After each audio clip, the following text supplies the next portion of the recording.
La dirección es la de la casa de Anna Nicole Smith. Un acosador está en la ventana, dando golpes. El novio de un icono pop cruza la línea que separa el amor de la obsesión. Gritaba y chillaba y le dijo que volvería a recoger sus cosas. Te tomas muchas molestias para volverme loco. Al otro lado de la ciudad, una corista está aterrorizada por las acciones de un desconocido. Se oía una respiración fuerte, un ruido de roce, gritos. Era una chica joven que había tenido una vida bastante protegida. Y ese pervertido va y se fija en ella.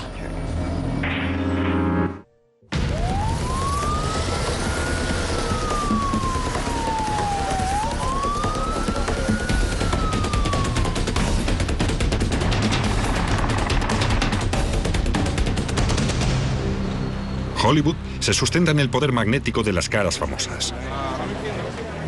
Pero a veces la fuerza es demasiado poderosa y la adoración de un fan se puede convertir en la obsesión de un acosador. Lo que los acosadores de los famosos quieren es fama. Son auténticos perdedores y necesitan cierto reconocimiento en la vida.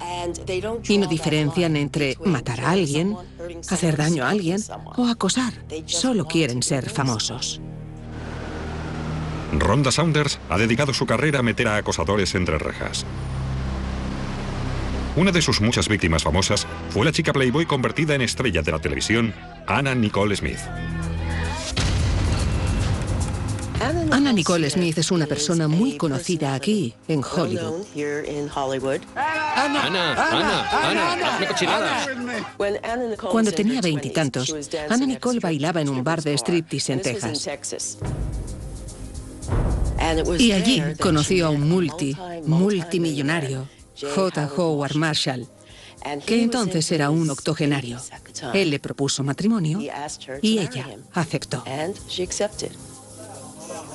Al cabo de un año, Marshall murió y dejó a Anna Nicole la friolera de $88 millones. Hasta que después de una sórdida batalla en los tribunales con el hijo de Marshall, se impugnó la decisión.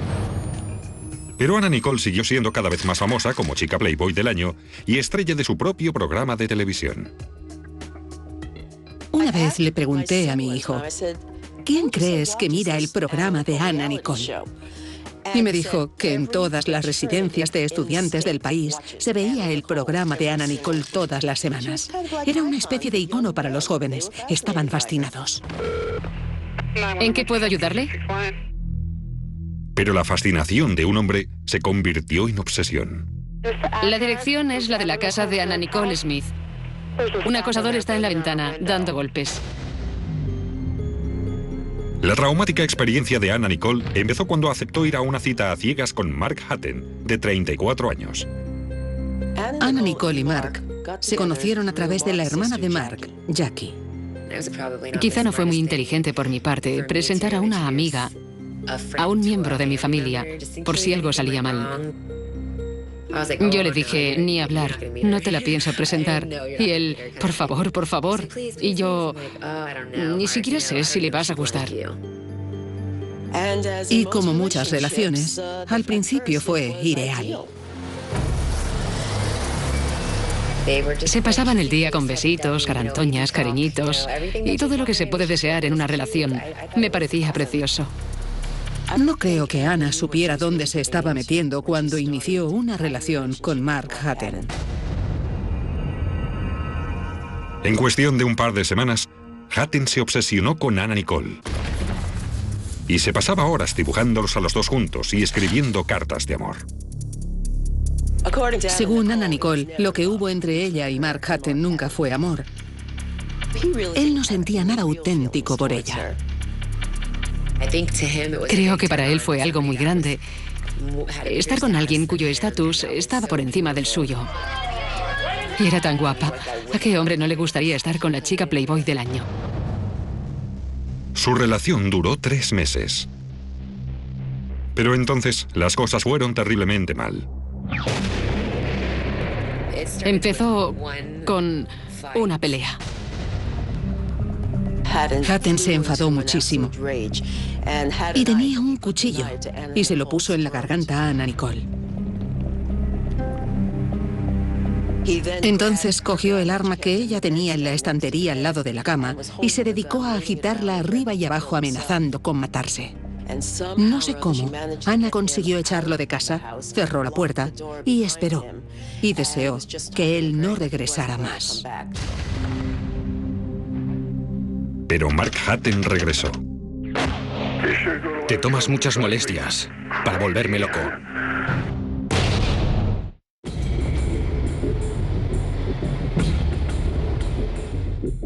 La ex chica Playboy, Anna Nicole Smith, inició una relación con el hermano de una amiga, Mark Hatten.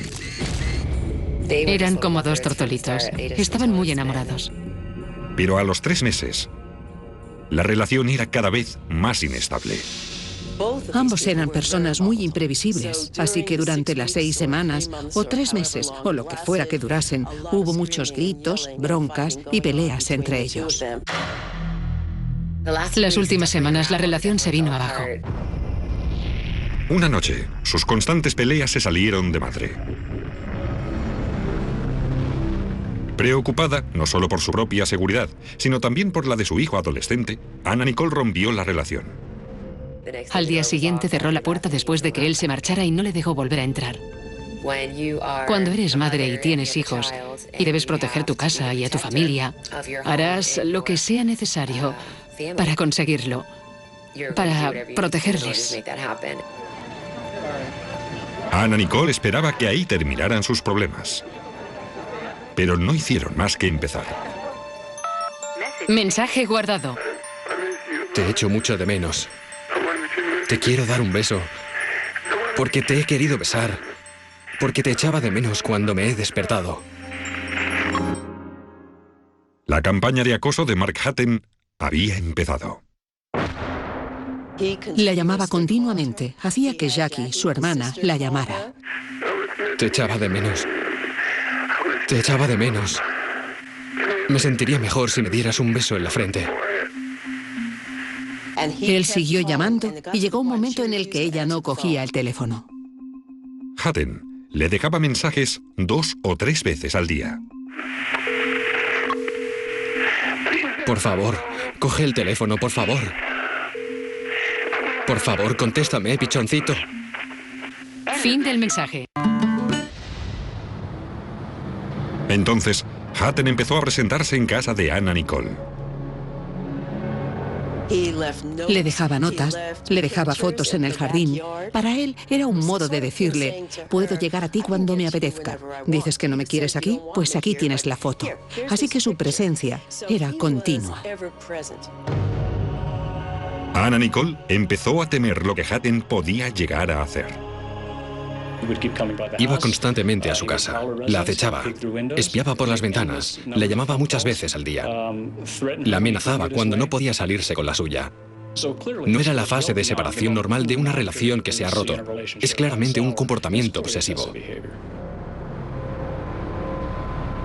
Estaba muy asustada porque sabía lo imprevisible que podía ser Mark Hatten. Cuando analizas las amenazas de un acosador, tienes que repasar la historia para saber qué es capaz de hacer en el futuro. Y Mark Hatten nos preocupaba mucho. Había tenido problemas en todas sus relaciones. Era violento. En 2 de sus relaciones anteriores se informó de episodios de violencia doméstica. Hatten se había divorciado 2 veces. Su hermana Jackie dijo que el consumo de drogas hacía que fuera cada vez más inestable. Creo que mi hermano tenía el juicio muy nublado por culpa de varias sustancias ilegales. Era una persona a la que querías como amigo, pero no como enemigo, porque cuando iba colocado, se volvía loco. Hay gente que se comporta así, es una especie de síndrome de Dr. Jekyll y Mr. Hyde. Necesito hablar contigo. Te estás tomando muchas molestias para volverme loco. Te mando un besazo.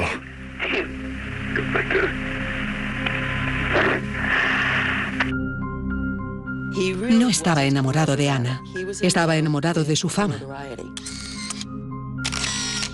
Vendió la historia a la prensa de que era el esclavo sexual de Anna. Y cuando ella le echó y la relación se iba a terminar, vio que esa fuente de ingresos se acababa. Por aquel entonces, Hatton no tenía ni trabajo ni dinero. Anna Nicole permaneció en el silencio con la esperanza de evitar la publicidad negativa.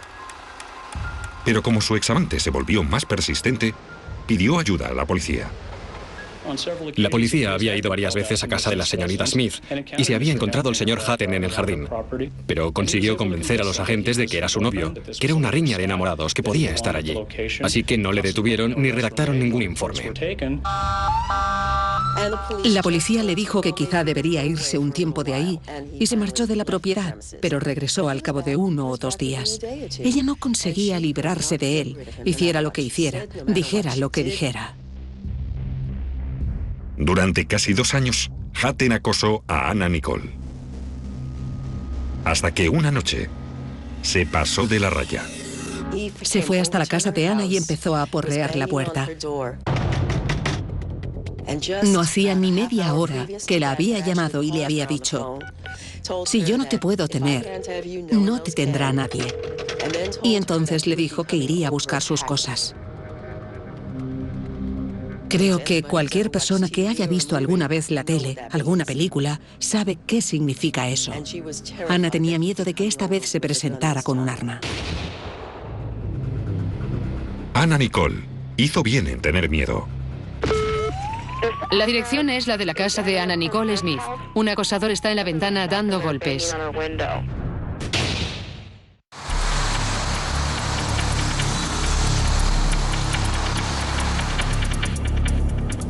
La abogada Rhonda Saunders ha tratado con más de 1 millar de víctimas de acoso, incluida la chica Playboy y estrella de la televisión Anna Nicole Smith. Algunos críticos, algunos medios de comunicación decían: bueno, se lo merece, mira cómo sale en la tele. Ella tiene todo el derecho de vestirse como quiera, de salir como quiera.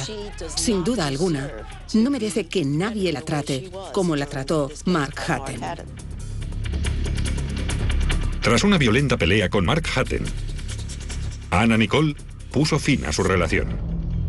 Ella le dejó, pero él no quería dejar la relación. No la dejaba en paz. Hasta que una noche, Hatton se presentó en su casa porque quería verla. Anna Nicole estaba aterrorizada y llamó a su abogado y amigo Howard Stern. Stern llamó a la policía. ¿En qué puedo ayudarle? Hola, es por una llamada a emergencias. Parece ser que es la dirección de la casa de Anna Nicole Smith.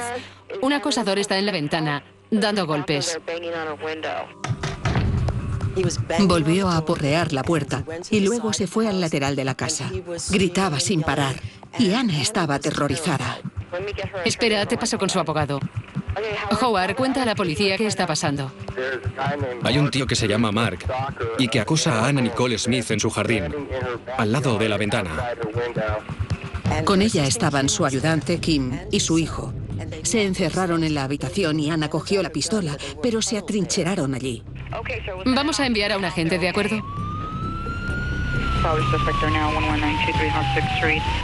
Hatton sigue allí aporreando la puerta, en el lateral de la casa, golpeando la ventana. Kimmy llamó a los vecinos y les dijo: necesitamos que vengáis. Hay un intruso en el jardín. Su vecino, René Navarro, no se dio cuenta del peligro al que se enfrentaba. Anna Nicole vivía aquí. Ahí había una persona de pie y tenía la puerta abierta. Así que le dije: ¿qué estás haciendo aquí? Le reconocí porque le había visto alguna otra vez. Sabía quién era. René Navarro creyó que podría razonar con Mark Hatton y calmar los ánimos, que le diría: mira, la policía está en camino, ¿por qué no la dejas tranquila? Pero no fue así de fácil. Dijo: que te den. Se dio la vuelta, me dio un golpe en la cabeza y me caí. Me arrastré hasta la zona en la que estaba la piscina y me puse en pie. Intentaba levantarme para largarme de aquí.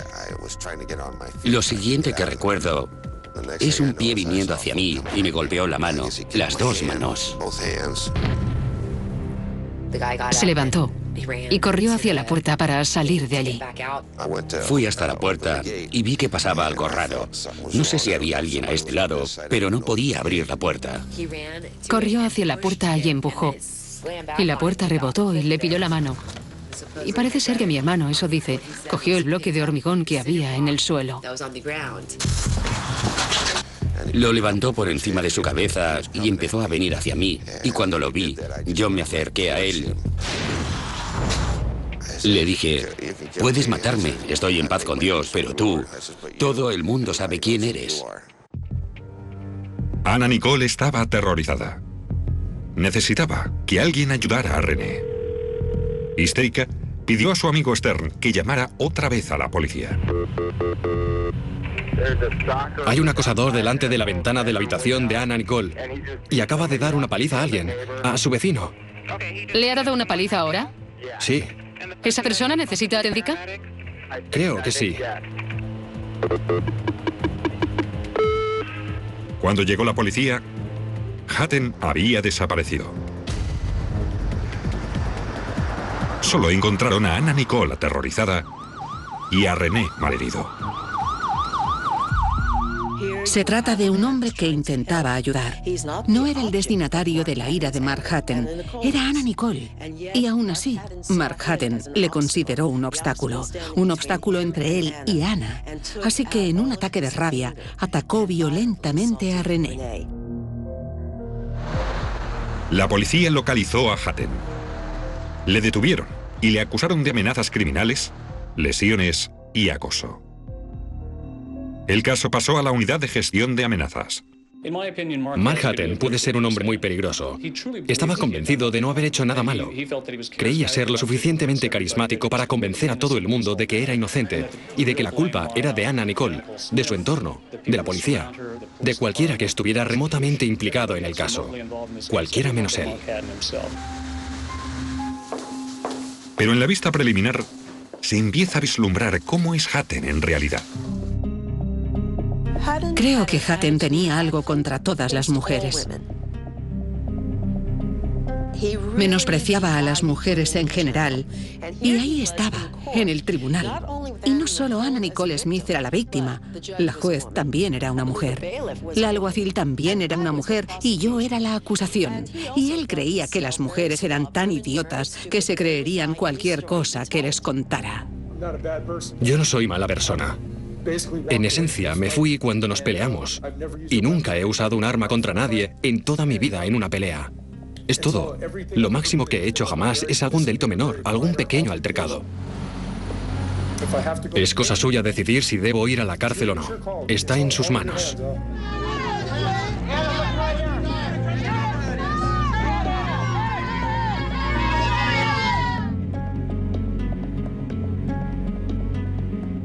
Yo me encargué de la vista preliminar y tuve que hacer testificar a Anna.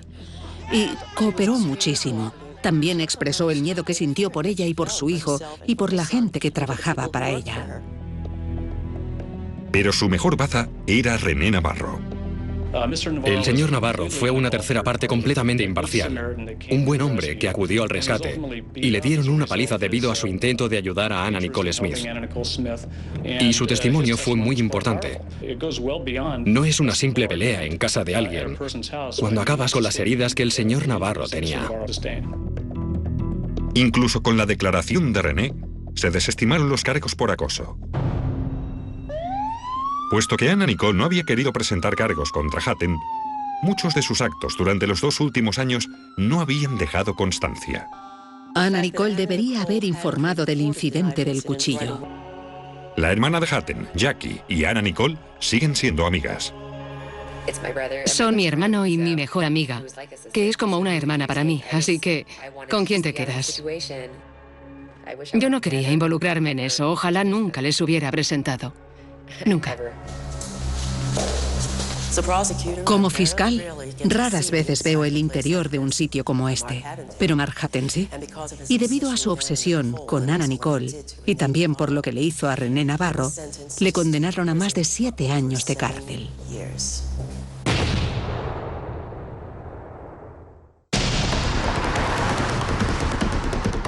Hace más de 15 años, Rhonda fue parte fundamental en la creación de la Unidad de Gestión de Amenazas, cuyo propósito es proteger a las víctimas de acoso como Anna Nicole. Actualmente, llevan hasta 200 casos al año solamente en Los Ángeles. Rhonda Saunders es la mujer que acosa a los acosadores y sabe que no solo los famosos están en peligro. Cualquiera puede ser acosador y cualquiera puede ser víctima. No importa si eres famoso o una persona normal, hombre o mujer, todo el mundo es vulnerable.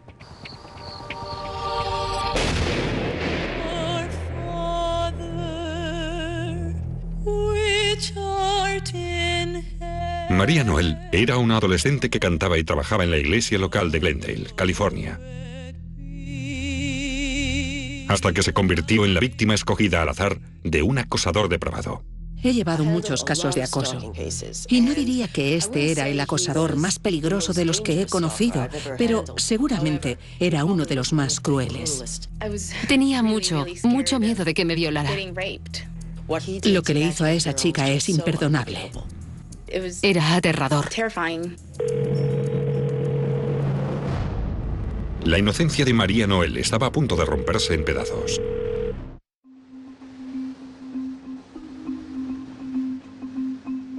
La estudiante universitaria María Noel Sulgati vivía con sus padres y su hermano menor en Glendale, California. Cuando conocí a María Noel, tenía 18 años. Era una chica increíblemente guapa.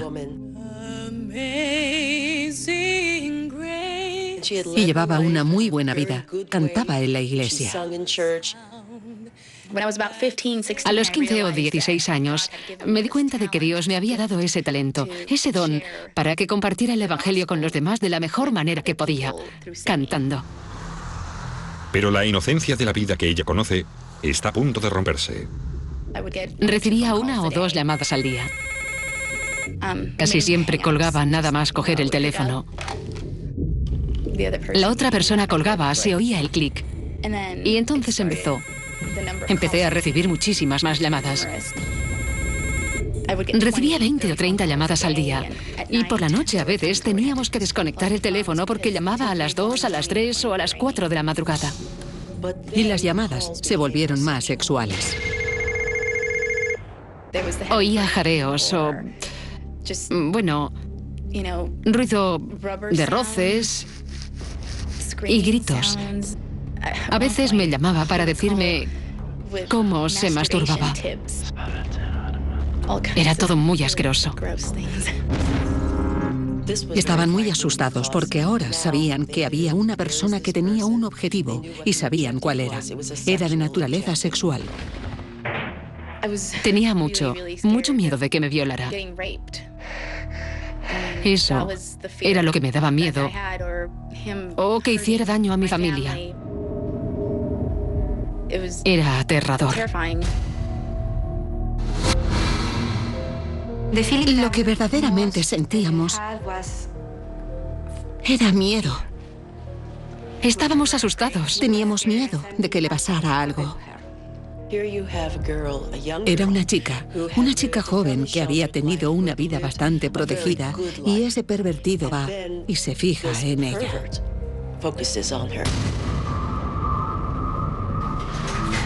Para su familia también fue algo horrible. No podían protegerla. Las llamadas incesantes continuaron día tras día durante un mes entero. Y fue completamente aterrador cuando empezaron a recibir cartas. Ahora, el acosador tenía su dirección. Mis padres recibieron la primera carta y decidieron no contármelo para no asustarme. Saber que él sabía dónde vivía yo me asustó mucho. Daba mucho miedo. Fue horrible. Los padres de María Noel se dieron cuenta de que tenían que llamar a la policía para informarles. Recibí un informe preliminar. Me asignaron el caso, lo leí y vi que había recibido varias llamadas a su casa. Oía claramente lo que parecían adultos practicando sexo juntos. Lo primero que les aconsejé a ella y a su familia fue que instalaran un aparato en el teléfono de la casa para que se grabaran las llamadas, y así la compañía telefónica podría rastrearlas hasta la población desde la que se originaban. Una semana y media después, recibí otra carta. Y esa la abrí porque recogí yo el correo. Mientras la compañía telefónica tenía la línea pinchada, llegó una segunda carta, y era aún más explícita. El autor de la carta describía ciertos actos sexuales que practicaba solo mientras pensaba en ella. Había unas modelos porno rubias, y con el ordenador, supongo, les había escrito mi nombre encima y cosas así.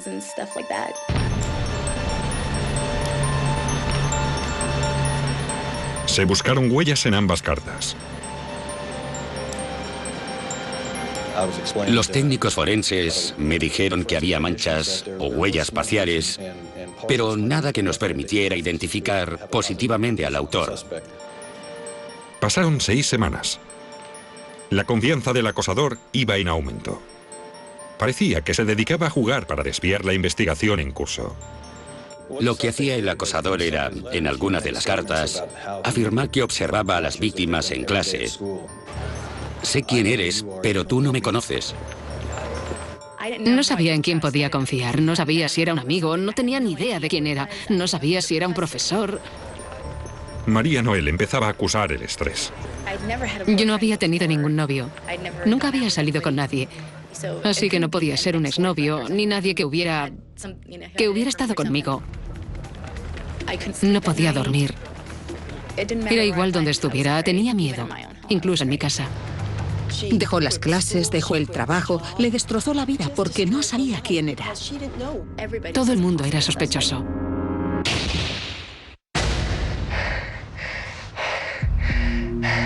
La joven María Noel era prisionera en su propia casa. Dejó la universidad, dejó el trabajo y se negaba a ir a la iglesia cuando su acosador se volvió más insistente. Era tan doloroso y agotador. Era completamente horrible. Además de la avalancha de llamadas, María Noel empezó a recibir cartas pornográficas en su casa. Después llegó otra carta, pero esta vez su acosador se había acercado aún más. La tercera carta era un paquete y no llegó por correo ordinario. Se entregó en mano en casa de la víctima. Cuando el acosador lo entregó, se abrió parcialmente y María Noel lo encontró. Vio que salían varios objetos por la apertura y enseguida vio que era material pornográfico. Eso implicaba que el acosador sabía dónde vivía, había estado en su propiedad, había violado su intimidad. Ahí es cuando nos asustamos de verdad. En ese momento me quedé muerta de miedo. Estaba aterrorizada. En ese momento se echó a llorar y sus padres se sintieron indefensos porque no podían ayudarla. María Noel sabía que el acosador podía volver en cualquier momento.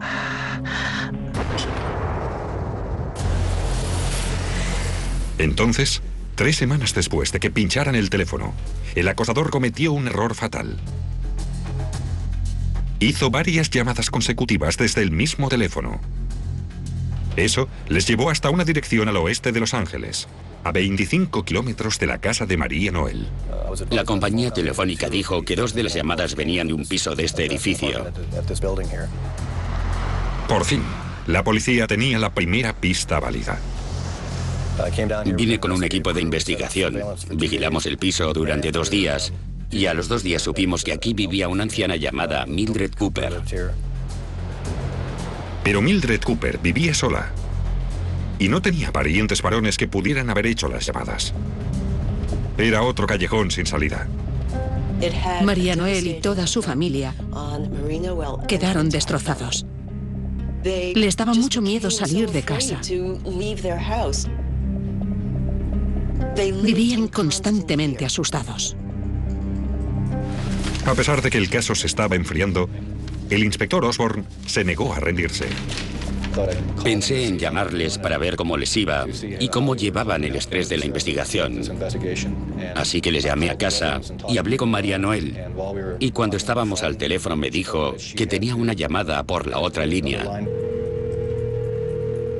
Contesté la llamada en espera. Y era él. Me dijo, por favor, ayúdeme, esto se tiene que acabar. El inspector Osborne me dijo, cuelga el teléfono, conecta el contestador automático, no contestes más llamadas. Vamos a hacer un rastreo de emergencia. ¿Podrá la policía rastrear la llamada del acosador antes de que sea demasiado tarde?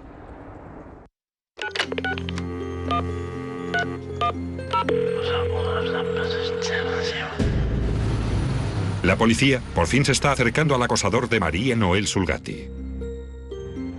Mientras ella lo tiene al teléfono, la policía rastrea la llamada. Le dije que mantuviera al acosador al teléfono para rastrear la llamada. Vino un policía a casa y me dijo, la estamos rastreando, no cojas el teléfono, no hagas nada. En ese momento me emocioné porque como investigador me di cuenta de que era una pista importante. Y yo dije, por favor, háganlo, porque si hacemos un rastreo de emergencia, él aún estará allí cuando sepamos desde dónde llama y le podremos atrapar. Tenían que atraparlo ya. A los pocos minutos me llamaron de la compañía telefónica y me dijeron que había salido bien, que la llamada provenía de una casa de Glendale, que estaba más o menos a 1 kilómetro. Tenían una dirección y estaba cerca de mi casa. El inspector Osborne fue directamente a esa dirección con un equipo de refuerzo. Fuimos al piso y llamamos a la puerta. Un hombre la abrió. Y lo que encontraron fue impactante. Pornografía por toda la casa, vídeos pornográficos, los que le ponía a María Noel por teléfono. En el ordenador, más pornografía. Antes de que abriesen la boca, él dijo, he sido yo, soy yo, estoy enfermo. Cuando le detuvimos, cuando le pusimos bajo arresto en base a la información que teníamos y a su admisión de ser responsable de acosar y aterrorizar a la víctima, le llevamos a la policía de Glendale. El inspector Osborne interrogó al sospechoso. El acosador era Jolie J. Talsabar, un filipino de 31 años. ¿Cómo se llama? Ni lo sé. ¿Ni lo sabes? Ajá. Le has estado mandando cartas. ¿La quieres? En esas cartas le dices que la quieres. Lo sé. Que quieres tener sexo con ella, que te masturbas pensando en ella. Es enfermizo. Sí, es enfermizo. Pero ¿por qué lo haces? La había visto cantando en la iglesia, le gustaba su voz y decidió que haría un experimento. Yo no le había visto nunca. Era un señor que estaba yendo a nuestra iglesia. Era de nuestra congregación. Se sentaba ahí, una semana tras otra, viendo cómo ella se desmoronaba, se deterioraba, perdía peso, se debilitaba debido a su broma. Eso tan horrible que le estaba haciendo, esas cosas que le enviaba. Quería ver si sus actos la podían destrozar. Para él, ella era una cobaya dentro de una jaula. ¿Quién iba a pensar que un feligrés le haría pasar por semejante infierno? Estaba confundida y dolida. Creía que la iglesia era el lugar más seguro. En cierta manera me alivió que no fuera alguien conocido, en quien yo confiara. Era solo una persona que estaba enferma.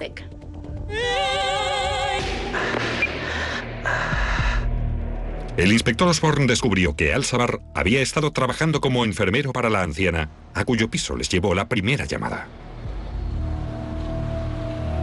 El señor Al-Sabar había ido a ese piso para ayudar a la señora Cooper, que vivía allí, y mientras estaba en el piso aprovechó la oportunidad de utilizar el teléfono y hacer 2 llamadas amenazadoras a la víctima.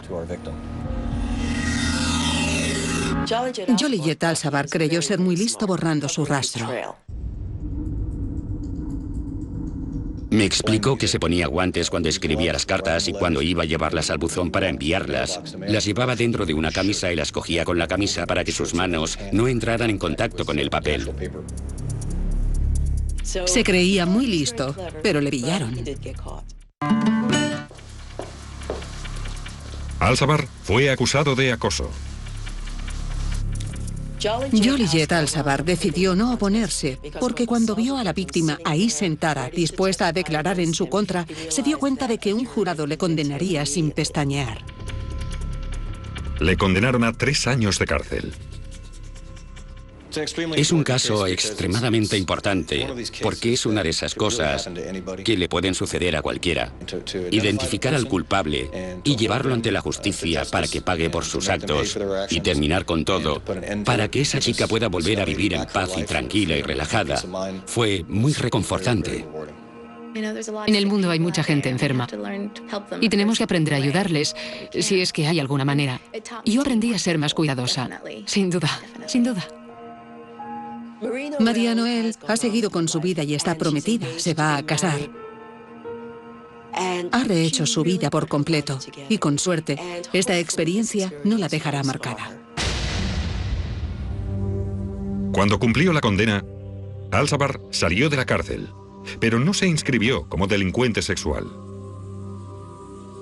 Hay una orden de detención contra él.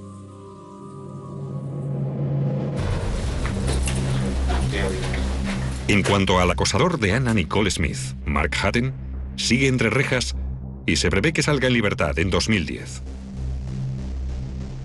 A pesar de la terrible experiencia, Anna Nicole ha seguido adelante con su vida y sigue viviendo de cara al público en Hollywood.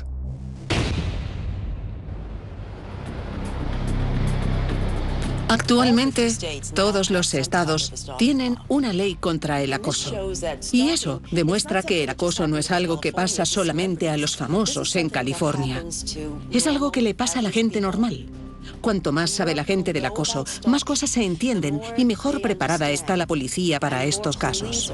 Y mejores serán los resultados que obtengamos.